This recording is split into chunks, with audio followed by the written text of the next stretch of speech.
35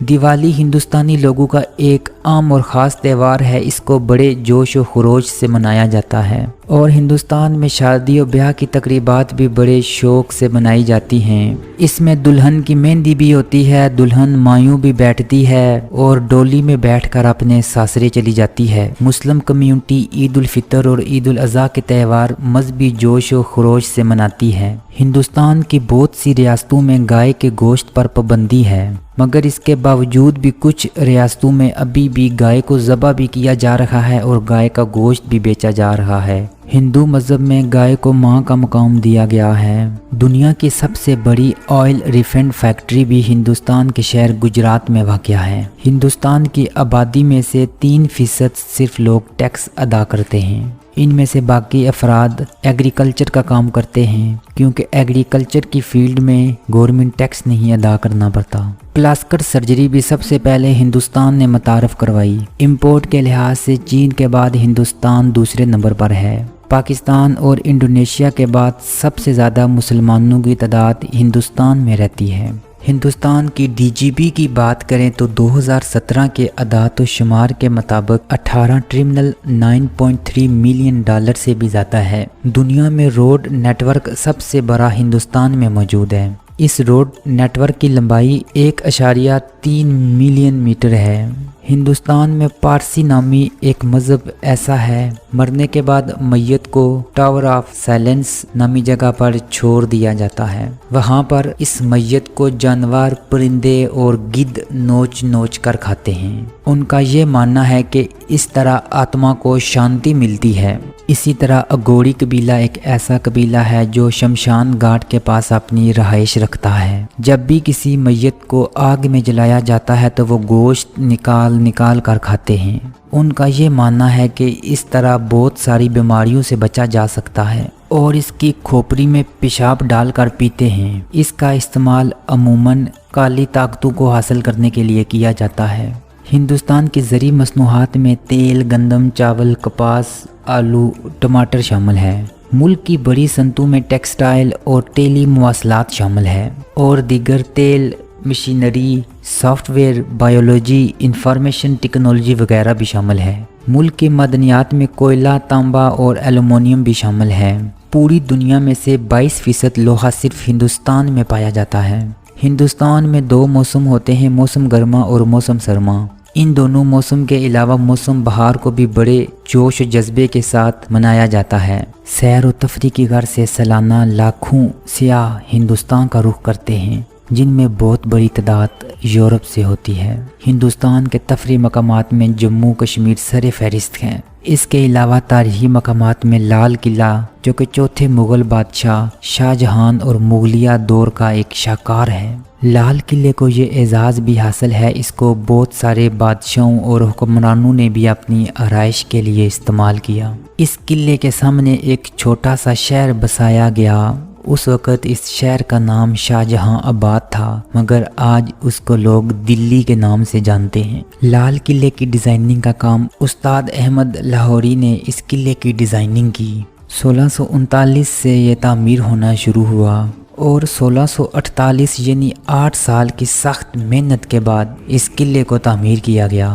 آخری مغل بادشاہ بہادر شاہ ظفر سے ایسٹ انڈیا کمپنی نے یہ قلعہ خالی کروایا تھا۔ 1857 کے بعد اس قلعے کو مکمل بند کر دیا گیا تھا، اور آج بھی یہ قلعہ مغل بادشاہوں کی لازوال داستان اپنے اندر سموئے ہوئے ہے۔ خوا محل، جس کو گلابی پتھروں سے تعمیر کیا گیا، جو کہ جے پور قدرت کا ایک انوکھا شاہکار ہے، ہندوستان کے راجستھان ریاست میں موجود ہے۔ 1798 میں اس کی تعمیر مکمل ہوئی۔ راجپوت گھرانے کا یہ شاہکار سینکڑوں سال کی عمر گزارنے کے بعد آج بھی شائقین کی توجہ اپنی طرف متوجہ کیے ہوئے ہے۔ 953 کھڑکیاں اور 1000 کمرے اس میں موجود ہیں۔ تاج محل کو بھلا کون بلا سکتا ہے۔ جو کہ دریائے جمنا کے جنوبی ساحل مغل بادشاہ شاہ جہان نے اپنی بیگم ممتاز کی محبت میں یہ تاج محل تعمیر کروایا، جس کی تعمیر 1632 میں شروع ہوئی۔ تاج محل کو دنیا کا 8واں عجوبہ بھی کہا جاتا ہے۔ سفید سنگ مرمر اور 21 سال کی سخت محنت اور مشقت کے بعد قدرت کا یہ شاہکار تیار ہوا۔ تاج محل کی تعمیر میں 22,000 مزدوروں نے حصہ لیا۔ سینکڑوں سال گزارنے کے بعد بھی تاج محل آج بھی اپنے پروکار جذبے کے ساتھ کھڑا ہے، جو کہ آنے والے لوگوں کو ممتاز بیگم اور شاہ جہاں کی محبت کی داستان سناتا ہے۔ خواجہ معین الدین کا مزار بھی اجمیر میں موجود ہے۔ ہزاروں کی تعداد سے زائرین اپنی مرادیں پوری کروانے کے لیے چادر بھی چڑھاتے ہیں۔ ہندوستان کے تاریخی مساجد میں سے بابری مسجد کا بھی ایک نام ہے۔ بابری مسجد مغل بادشاہ زیر الدین بابر کے حکم سے اتر پردیش میں 1527 ایودھیا کے مقام پر بنائی گئی۔ یہ مسجد اس وقت شاہکاروں میں سے ایک شاہکار تھی۔ بابری مسجد کے 3 مینار تھے، درمیان والا مینار بڑا اور باقی 2 مینار چھوٹے تھے۔ مسجد کی تعمیر کے لیے ہاتھ سے تراشے گئے پتھروں کا انتخاب کیا گیا۔ اس مسجد کی خاصیت یہ تھی کہ اگر کوئی سین میں کوئی سرگوشی کرتا تو اس کی آواز مسجد میں گونجتی تھی۔ 1992 میں انتہا پسند ہندوؤں نے اس مسجد کو شہید کر دیا۔ بھارتی جنتا پارٹی نے رام مندر کی تعمیر کے لیے ایک تحریک چلائی۔ ہندو مذہب کے ماننے والوں کا یہ کہنا تھا کہ اس جگہ رام مندر موجود تھا، جبکہ مسلمان اس نظریے کو مسترد کرتے ہیں۔ اتنا عرصہ گزرنے کے باوجود بھی یہ تنازع ابھی تک چل رہا ہے۔ 1949 سے 1992 تک اس مسجد کو بند رکھا گیا۔ آخرکار 6 دسمبر 1992 کو اس مسجد کو شہید کر دیا گیا۔ اس کے بعد تاریخ میں مسلمان اور ہندوؤں کے درمیان فسادات کی جنگ شروع ہوئی۔ ہندو لوگوں کا یہ کہنا تھا کہ اس جگہ رام کی پیدائش ہوئی۔ انہوں نے ایک سازش کے تحت رام کی مورتی کو مسجد کے اندر رکھ دیا۔ اس سازش کے تحت 1992 کو بابری مسجد کو شہید کر دیا گیا۔ دوستو، کیسی لگی آج کی ویڈیو؟ مجھے اپنی رائے سے ضرور نوازیے گا۔ اگر آپ کو ویڈیو پسند آئی تو اپنے دوستوں کے ساتھ شیئر کیجیے گا اور اپنی آراء کمنٹ باکس میں ضرور دیجیے گا۔ آپ سے ہوگی ملاقات اگلی ویڈیو میں، تب تک کے لیے مجھے دیجیے گا اجازت۔ اللہ نگہبان۔